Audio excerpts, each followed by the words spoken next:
expor minuciosamente tudo quanto Deus tinha feito entre os pagãos, pelo seu ministério. Quando acabaram de o ouvir, deram glória a Deus e disseram: Vês, irmão, quantos milhares de judeus abraçaram a fé, sem deixarem de ser ardentes defensores da lei.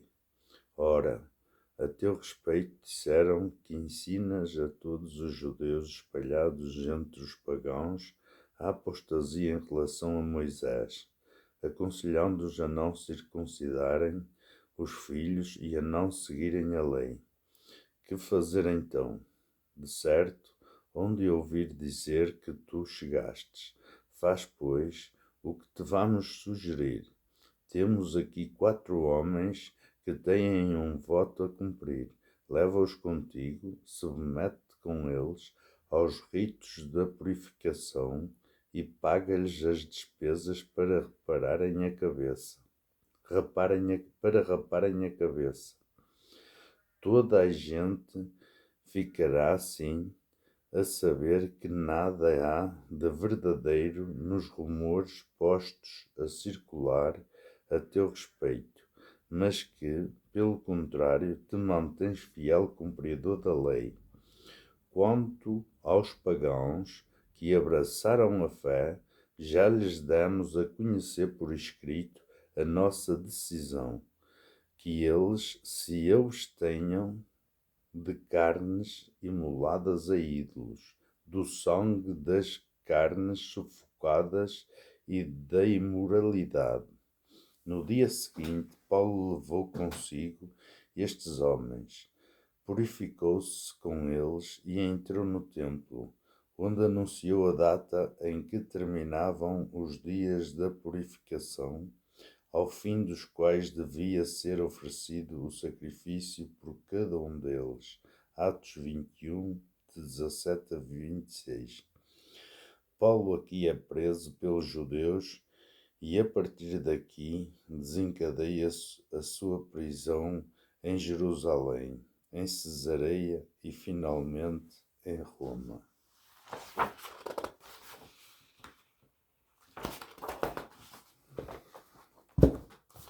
Uma vez mais, nos encontramos na encruzilhada do Paulo, dos Atos e das Cartas. Como é possível que Paulo tenha aceitado os conselhos de Tiago e demais responsáveis de Jerusalém para realizar no templo aquilo que ele combate acerrimamente nas cartas? Como é possível que se transforme num Paulo judaizante? Definitivamente, este Paulo dos Atos é o herói de Lucas, que procura conciliar os dois Paulos, razão porque nunca apresenta as cartas de Paulo, mas Paulo católico do tempo da redação dos Atos. Os exegetas costumam classificar esta narrativa como uma das mais complexas e difíceis de entender. Os 13, Luke, Timothy, Johnson e Biden, p. 377, with Paul's arrival in Jerusalem, the reader also comes to one of the most difficult and painful parts of Luke's narrative. Em inglês. Onde é que eu ia? Está aqui. Como é que o narrador põe na boca de Tiago as palavras sobre a apostasia de Paulo pelo facto de se dizer entre o povo que Paulo aconselhava os judeus e a não circuncisar os filhos?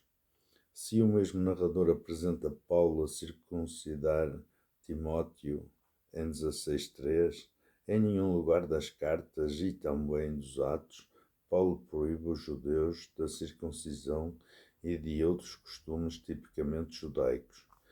Paulo só impõe a sua soteriologia aos cristãos vindos do paganismo. Aliás, até os judeus da diáspora de Alexandria, segundo Filão de Alexandria, não eram obrigados a seguir à letra os costumes da lei judaica. O escândalo da narrativa assenta sobretudo no facto de Paulo se sujeitar ao voto do nazirenato.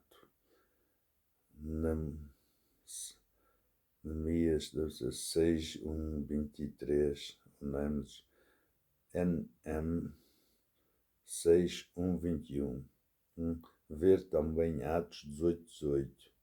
Também é muito estranho o facto de Tiago apresentar o decreto da Assembleia de Jerusalém como se Paulo o desconhecesse, ver 15, 12, já que, segundo os Atos, ele mesmo fazia parte dos portadores da carta desse decreto, 15, 25. A maneira como descreve o bom acolhimento de Paulo em Jerusalém e junto de Tiago, os irmãos receberam-nos com alegria. Começou a expor minuciosamente tudo quanto Deus tinha feito entre os pagãos. Quando acabaram de o ouvir, deram glória a Deus. É um decalque dos mesmos sentimentos descritos a quando da chegada a Jerusalém por ocasião da Assembleia de Jerusalém. 15, 4, 12. Paulo é bem recebido pelos responsáveis de Jerusalém, também de acordo com o que afirma na carta aos Gálatas 2:9. Como é que se compreende, então, que Paulo tenha sido preso depois de sair do templo, precisamente por ter cumprido o conselho dos responsáveis de Jerusalém, e que estes responsáveis, sabendo-o inocente, não o defendam? De facto, Paulo é preso, entregue aos romanos, julgado pelo Sinédrio, conduzido a Cesareia, e Tiago e demais responsáveis não mexeram uma palha a seu favor. Apenas seu sobrinho, 23:16, o salvou da conjura dos judeus, 23:14-15. A intenção dos responsáveis de Jerusalém era deixar cair Paulo na desgraça. A coleta que lhe fora recomendada, Gálatas 2:10, e pela qual tanto trabalhou, não contou para nada.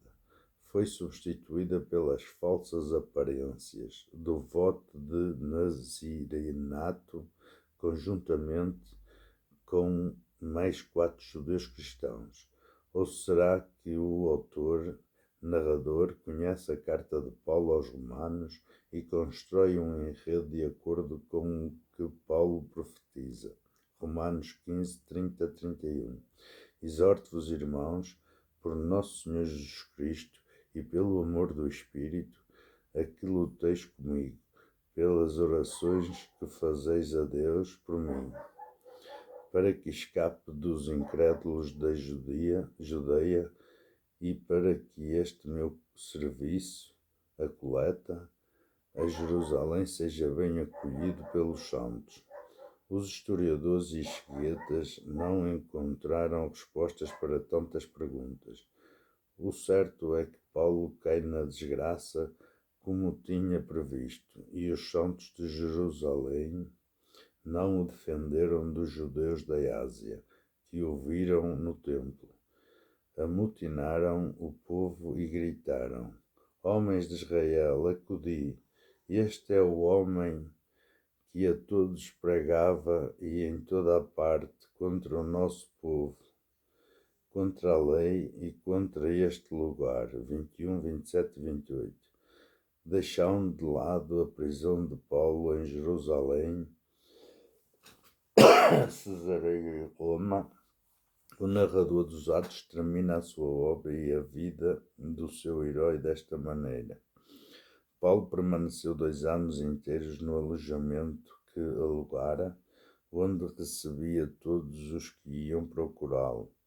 comunicando o reino de Deus e ensinando o que diz respeito ao Senhor Jesus Cristo, com o maior desassombro e sem impedimento. 28, 30, 31. Atos 20.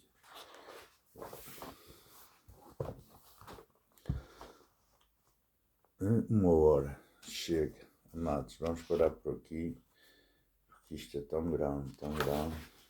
Mas vamos acabar este capítulo. Depois começa a teologia das cartas. Já agora mais um bocadinho. Paulo foi conduzido a Roma porque apelou para César na sua qualidade de cidadão romano, Atos 25, 11, 12 e 26, 32. Está preso, mas em liberdade vigiada, 28, 16, 23. Podendo receber cristãos e judeus, o autor narrador não termina a sua obra com o martírio do herói. Porquê? Os exegetas costumam responder que o que interessa ao autor é conduzir Paulo ao centro do Império Romano para realizar o que narrara em Atos 1:8. Mas ides receber uma força, a do Espírito Santo, que descerá sobre vós, e sereis minhas testemunhas em Jerusalém, por toda a Judeia e Samaria e até aos confins do mundo. De facto, assim aconteceu, mas não foi Paulo que levou o Evangelho a Roma e à Espanha, embora o autor narrador não deixe de o mencionar pelo facto de Paulo convocar os judeus de Roma para lhes anunciar o reino de Deus, 28, 17 a 28, esta morte súbita da narrativa dos Atos, como dissemos, sempre impressionou exegetas e historiadores. O fato já começa muito cedo com a redação do texto ocidental, mais amplo do que o atual original, que aumenta aqui e ali dados complementares. Assim, acontece em 28, que aumenta o original. Depois de ele ter dito estas palavras, os judeus retiraram-se, travando entre eles animada discussão. Este texto preenche em muitas Bíblias o verso 29, mas não pertence ao original no verso 30, adiciona. Como em Cesareia, as condições do cativeiro paulino em Roma eram suficientemente brandas para permitir que recebesse visitas. São eternas as discussões sobre este cativeiro de Paulo. O facto de o narrador apresentar 2 anos de cativeiro significará que Paulo, depois da prisão, obteve uma amnistia e terá visitado as suas comunidades da Ásia, Macedónia e Acaia, de modo a enviar-lhes as famosas cartas de cativeiro, Filipenses, Filemón, Colossenses, as cartas a Tito e a Timóteo, com o acento do eu paulino, terão sido escritas por Lucas como terceiro volume, Evangelho, Atos e Cartas, continuado assim a biografia de Paulo. Todas estas questões teriam razão de ser se Lucas fosse um historiador de Paulo à nossa maneira ocidental.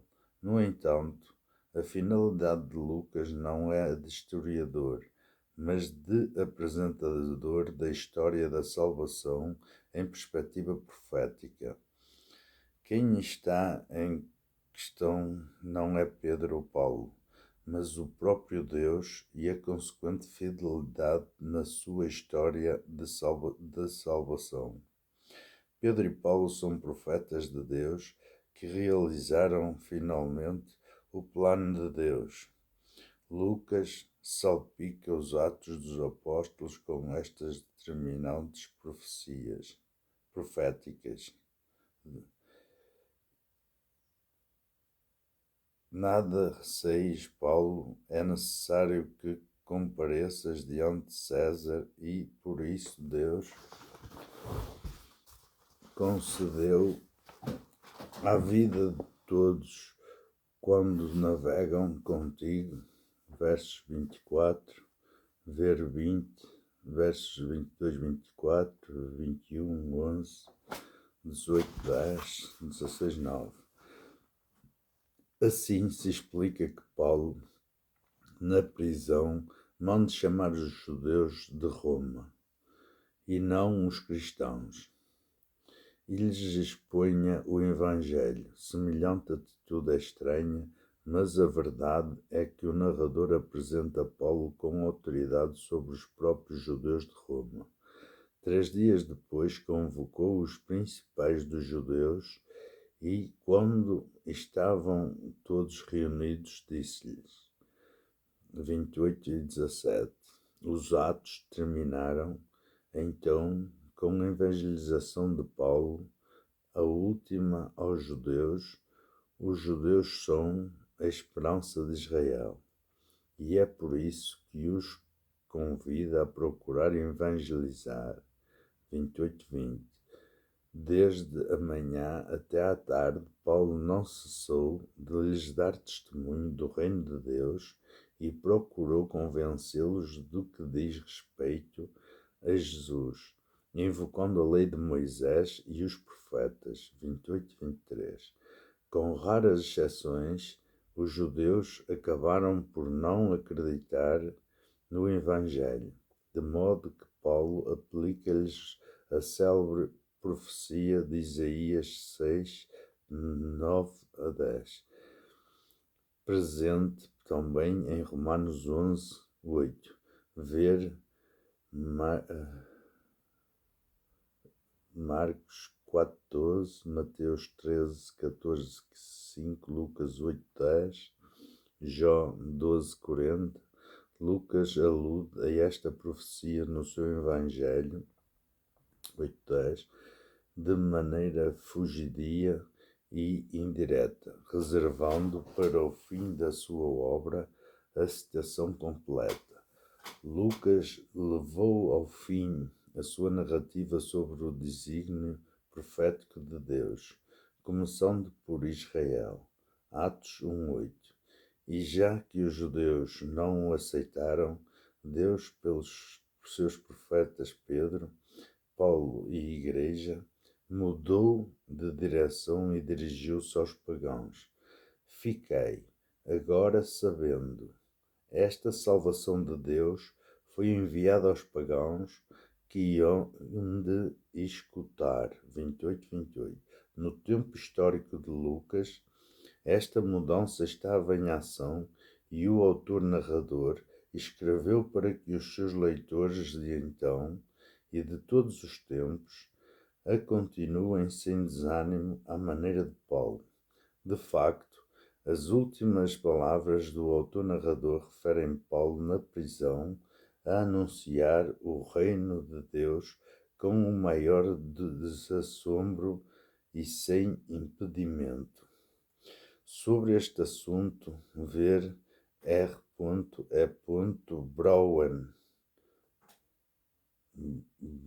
Brown e G.P. Mayer, Antioch and Rome, New Testament Cradles of Catholic Christianity, New York, Paulist Press, 1982, pp.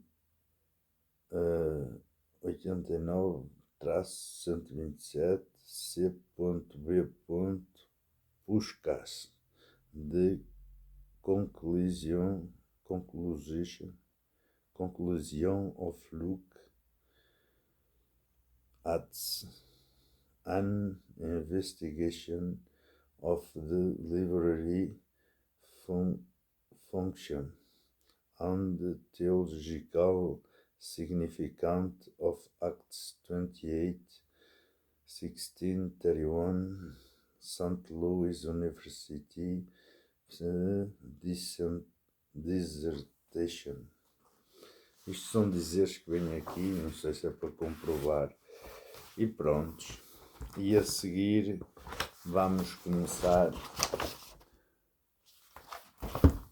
teologias das cartas. Amados, isto é muito grande, mas se Deus quiser vamos conseguir tudo. Amados, o que é que Deus não consegue? O que é que Deus não consegue, amados? O que é que os de Deus não conseguem? Pois que é acordar a muitos que não querem acordar. Isso talvez não se consiga. Ou as suas almas já foram,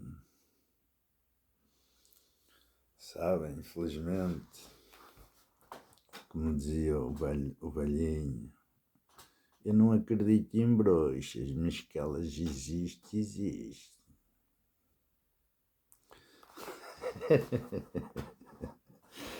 E é assim, quanto a estes dizeres, quanto a isto tudo, há uma coisa que eu lhes quero dizer. Sabem, há muitos séculos a esta parte, muitos séculos. Aqueles que acusaram Jesus e o mandaram para a cruz nunca pararam. Nunca pararam de perseguir os cristãos, nunca pararam de muita coisa, até formarem a Igreja Católica, o papado, que nos conventos haviam as traduções. E as traduções tinham que ser traduzidas conforme a conveniência da Igreja Católica. Muita coisa foi deturpada, muita coisa foi mudada, conspurcada. Amados, naqueles tempos, vejam o cúmulo da Igreja Católica e desses fariseus, dessas víboras do diabo, desses filhos e filhas do diabo disfarçados de cordeiros. Eles chegaram ao cúmulo. Hein? Isto não é para todos, é só para inteligentes. Eles chegaram ao cúmulo de envenenar os livros, porque tinham que ser aqueles a traduzi-los, porque já sabiam o que tinham que fazer, trabalhavam para o diabo, diretamente, anjos caídos, que estão escondidos em conventos e grandes mosteiros que eles fazem. Para quê? Para os esconder. Que esta é a verdade, para os esconder. E muitos desses sítios têm entradas para as cidades subterrâneas onde eles habitam. E os guardas quem são? Quem são os guardas? Onde mora o cardeal, o bispo e outra importância maior. Satanás é onde mora o Papa. E os outros cardeais nos outros países, quem é que lá mora? Os filhos de Satanás. Quem governa este mundo. O resto é tudo fonchada. São tudo marionetes. Que ou cumprem ou se não, também vão lá, sabem, molhar o dedo. Pum! Este livro não é para tu leres. Perceberam?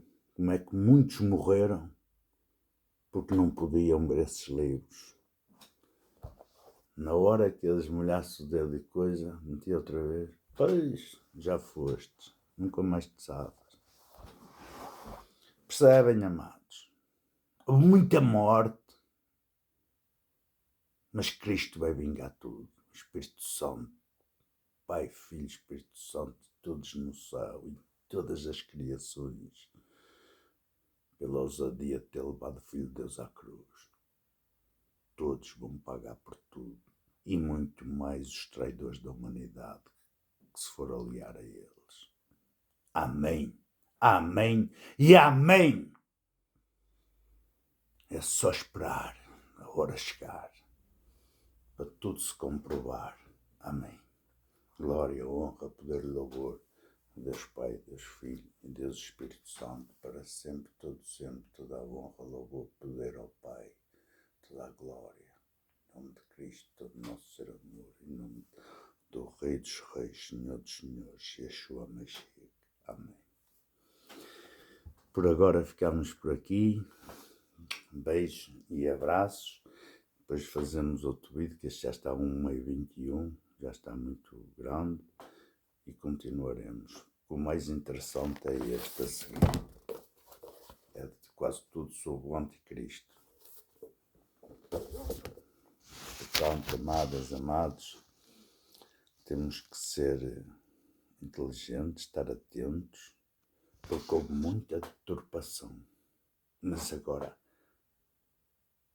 há muita informação. As descobertas do Eufrates e de outras partes que Deus preparou para estes tempos, para outros historiadores começarem a ver, e é assim que estes livros aparecem.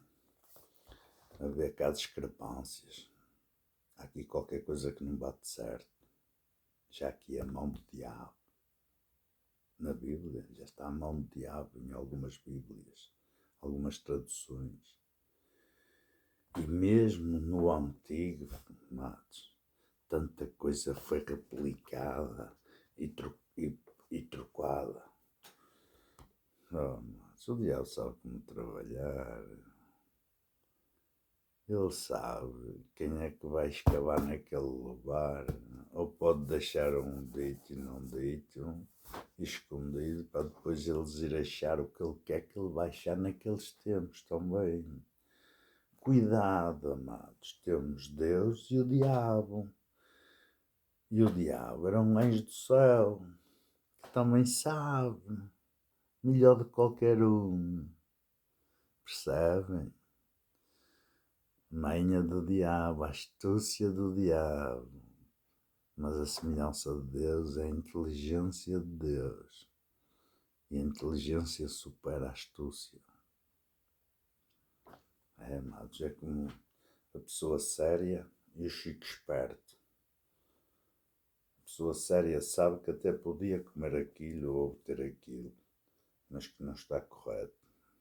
O chico esperto sabe que não podia, não deve comer nem deve pegar, mas caga para o ar e vai apanhar e está-se a cagar. É ou não é? É a diferença entre os filhos de Deus e os filhos do diabo. Os filhos de Deus são filhos obedientes. Os filhos do diabo não obedecem a ninguém. São mafarricos piores que o pai. Filho de monstro, monstro não serás.